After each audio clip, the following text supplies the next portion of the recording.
It's time for this week's episode of Brandon Sports Talk, featuring in-depth interviews from those who are trending in the world of athletics. And now, here's the host of Brandon Sports Talk, Brandon Pate.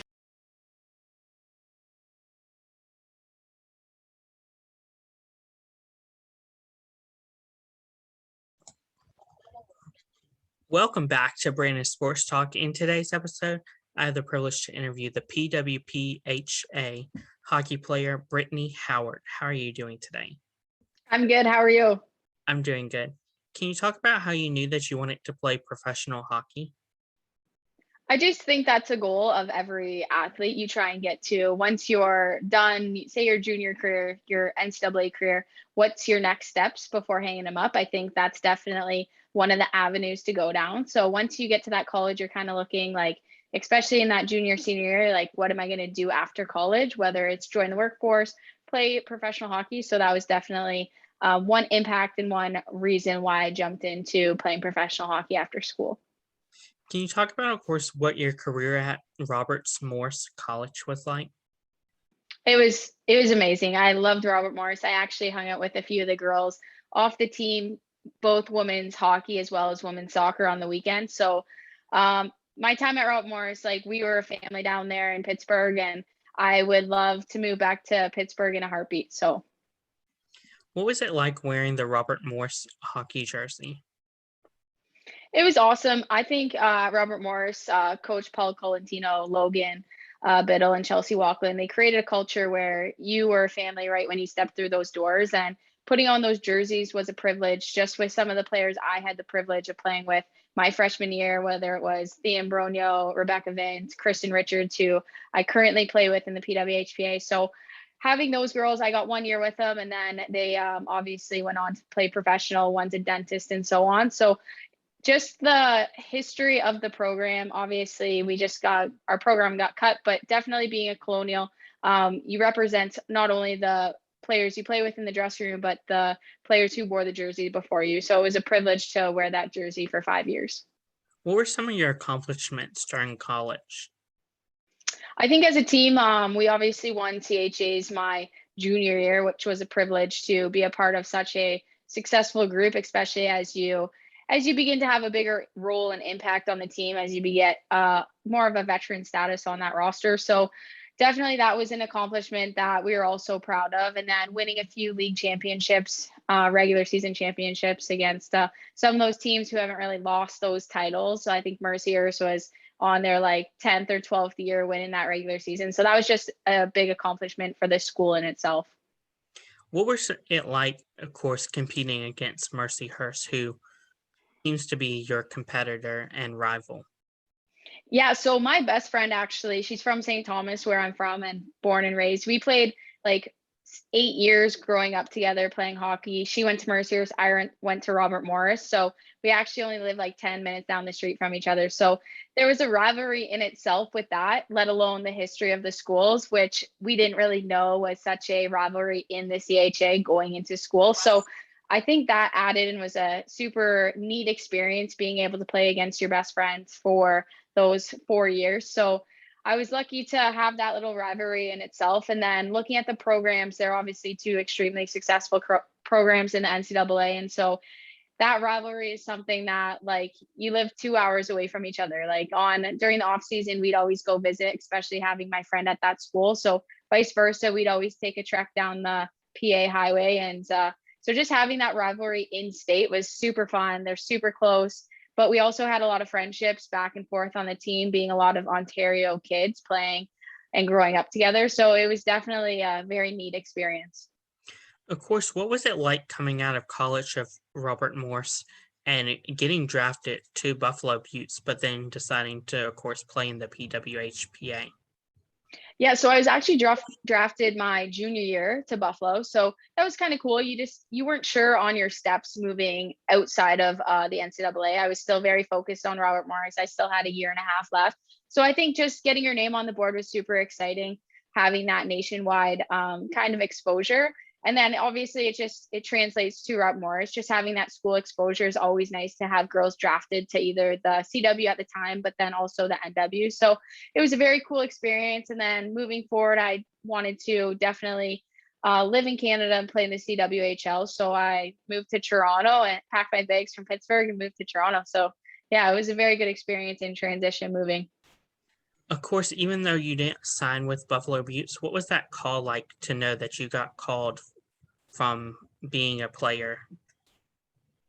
So it was actually just on Twitter. So you just kind of got notifications on Twitter. I think I got a few texts from my coaches being like, this is where potential opportunities moving forward outside of NCAA. So I think you just kind of see your phone blows up for about a day and a half, but then yeah, it's definitely cool, but you want to at the time still focus on Robert Morris because I still had a full season left with them. So definitely exposure, not for myself, but also for the school. It was pretty cool individually as well as a school and in a whole. So Of course, what was that 2017 season like, knowing that you were the top prospect? I think being a player at Robert Morris, you definitely want to bring back any exposure you get from the NCAA or like obviously All-American, that type of thing. So you want to put the effort on the ice to ensure that your program is successful, not only while your time there. When you play there, our coaches are recruiting players who grade 10, 11, 12 at the time. So our success at Robert Morris is going to lead to future success at Robert Morris. So that's something you always kind of keep in mind, being like, this exposure individually is going to translate hopefully to the program being successful once you're gone. And you obviously want the team to be successful when you're gone. We were always cheering the girls on, especially as they won CHAs this past season. We all watched the game against Northeastern in the Elite Eight. So we all want our program there. It's our family, right? So it definitely doesn't stop when you hang them up at Robert Morris and put your jersey away. So that culture and that family never leaves you. So definitely you want success moving forward. And so I think that was one nice accolade as an individual to kind of support your school. Of course, can you talk about what it was like signing with Toronto out of college? Yeah, it was actually a super neat experience. We went to the MasterCard Center, where was actually our home arena for the Toronto Furies the next season. So I think we were all like, you're kind of nervous. You're not sure. You like grew up with a lot of these girls, especially being in Ontario with such a big population playing hockey, and it's very competitive in the PWHL. So you're definitely, you know them, but you don't know them. Some of my friends actually got drafted to Markham. So you're kind of like, oh, they didn't come to the same team as me. But then I played against Sarah Nurse, I think, since we were Adam. So like we went on like a 6 or 8 year tear playing against each other. And so I knew Nurse going in, and a few of the other girls, Meg Quinn, she played in the CHA for Syracuse. So I have some familiar faces, and it definitely translated into our locker room. We had a super young roster, and they were awesome to hang out with. All our road trips and stuff on the bus, on the flights, they were just the hoot to be around. And we were all super, you have a little young team. We were all new to the city. It was awesome. What was it like the first time you got to put on the PWPHA uniform for the first time? It was a very cool experience. Obviously, being a part of something new, we weren't really sure what the journey and the path was going to be leading forward. Obviously, the CWHL had just folded. There was a lot of kind of red flags, question marks. We just weren't sure as an association what it was going to look like being a player in that association. I was also a young player in the CWHL. I had just finished my freshman, or I guess rookie season with them. So I was like, I don't know what this looks like. I kind of just followed the leaders on our Toronto Furies team, being like, what's our job here? Like Renata, Spooner. I was like, what are we supposed to do? So it was definitely exciting. We definitely took some of those leaders that we had in the CWHL, and they all transferred as well to the PWHPA, and they kind of led our rookies, gave us a little bit of security in the sense that, no, we are going to have an association. This is going to be awesome opportunity for you. So make sure, let's stay together, let's be a team, and let's all come together in the PWHPA. So it was exciting. What was that transition like for you from going from the CWH to the PWH? I think the only major one was just that we had less games. So with the CWHL season, we had games every weekend, whether it was Saturday, Sunday, Friday, Saturday, based on commute. But I think it was just like when are our games going to happen? We had these showcase events scheduled. And so it was more like our week was the same in terms of practicing. We had 3 practices a week. So that was identical to our CWHL season, but then it was just the games and not sure when our games are going to happen, whether it was a monthly, a 6-week basis. So that would be really the only change. On ice competition, it was a lot of the girls like Montreal. They're obviously still one of the top teams in the PWHPA, same with Calgary. So we played a lot of similar faces and familiar faces when we transitioned to the PWHPA. It was more just when is that game schedule going to happen and occur? What is a typical game day like for you? For me, I actually, majority of it is just commuting. So now that I'm not fully in Toronto, I have to commute 2.5 hours, depending on traffic. Being in the GTA, it's a bit crazy and hectic getting on that 401. But so that would be the majority. You have to make sure you have enough time. So it's kind of like eat, do your thing at home, make sure you're ready to go, and then hit the road. And then once you get to the rink, we generally arrive obviously a little bit early, just based on you're not sure what the traffic will look like. So then you get out, go get some coffee, go for a walk, and then by the time everyone arrives, it's just kind of you're ready to go. You get in that locker room, you get warmed up, and then you're ready to put the wheels on for the ice. Of course, what are your game day routines and rituals like once you get to, of course, the facility? Obviously you kind of get into your warm-up gear. So you take your dress clothes off, get into your warm-up gear, tape your stick. I'm very particular on having a nice clean tape stick for our game days. So whether it's taping it before warm-up or after on ice warm-up, it definitely gets a fresh tape job. And then for me, it's always left side dress first. And I think that's kind of the only rituals I have. Maybe play a little soccer with the girls, but that's about it. Who are some teams that you play in your league?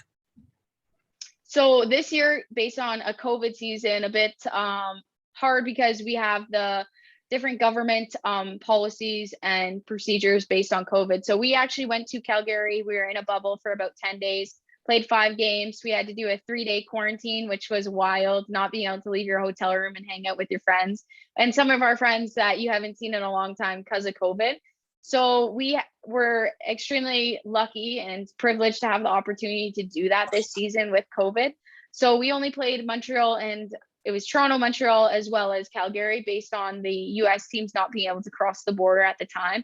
So we played a little round robin, and then the 2 top teams went to the finals. So we ended up, Toronto Sonnet played Montreal. And it was honestly a great opportunity, and the resources there were amazing. We got to end our last couple games in the Saddle Dome, so it was a great experience. Of course, on a typical year, what are some of the teams in the US that you play? So in a typical year, they have the New Hampshire team. So that team is in the obviously like kind of Boston area type. And then they have Minnesota. So there right now we have 5 teams. I'm not sure what this season will look like with the centralization of both the Canadian and American Olympic girls, but last season those were our 2 teams. So those 2 battled off in the state side, and then we had the 3 teams up north who played on the Canadian side. What are some of your favorite memories and moments while playing in the PWHPA? I think obviously just the opportunity to go to different NHL facilities. We got to go to Philadelphia. We had a hosted event by the Toronto Maple Leafs, and then obviously Calgary Flames this year. So I just kind of cool being able to have those relationships with those NHL clubs and experiencing some of their facilities, some of their venues. So we got to, in Philadelphia, go to a NHL game there against the Rangers. And I actually have a buddy who I skate with in the summer. He plays with the Rangers. So just kind of cool there. We got to link up and chat about just kind of our year and stuff like that. So it was kind of cool just having that relationship of the NHL and then your professional women's league kind of connected and combined there, and to being able to connect with some of their players, which is awesome. Who are some players that you look up to in the league? I think for most people, if you did a poll on it, Philippe Poulin would be at the top of everyone's list. She's obviously an incredible player, but looking at Toronto Sonnet, a couple names that come to mind instantly would be Renata Fast and Brianne Jenner. They're awesome to practice with on a weekly basis and then play So they definitely keep the tempo up in practice, and everything's competitive, which is obviously going to improve our game moving forward. So it's exactly what you want to see, and they're great people. What advice would you give future college hockey players looking to play college hockey and then move on to professionals? I think just make sure you're doing the skill development away from your regular season, regular games, and obviously the aspect of having fun. It's a bit of a grind to be able to put on those skates every single day. You're in the weight room, you have to make sure your academics. So definitely making sure you are having fun playing the sport you do, and you build so many social relationships that will last a lifetime. So have fun with your best friends and then doing the sport you love. What advice would you give women hockey players looking to play professional hockey, whether it's in the NWHL or the PWHA?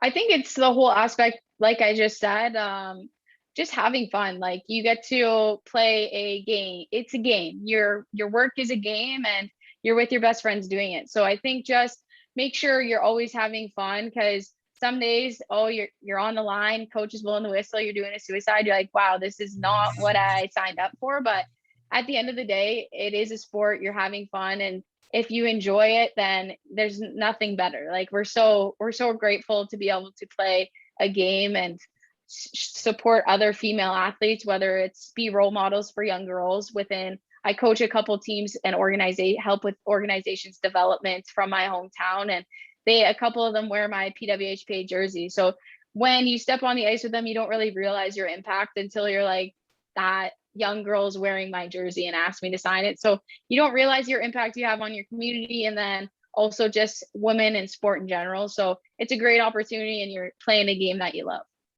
Of course, speaking about that, how is that feeling like knowing that young girls are wearing your jerseys? Yeah, I think that was part of the, like, one of our jobs as female athletes in joining the PWHPA would be to create a sustainable league in the future for these young athletes moving forward, and whether they get to play NCAA, OUA.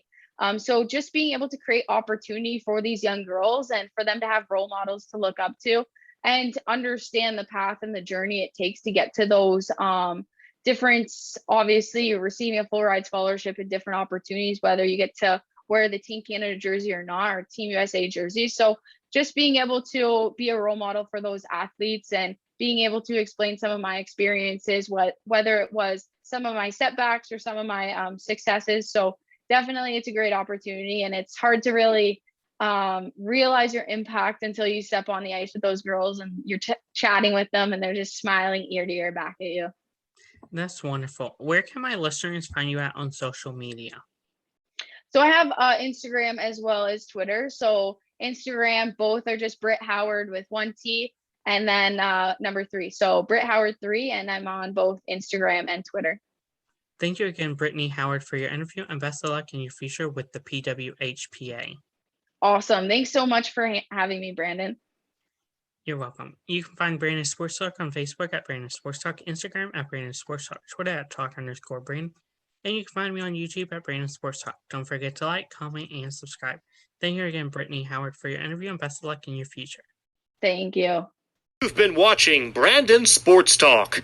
Please feel free to like, share, and subscribe to Brandon Sports Talk on social media and on YouTube.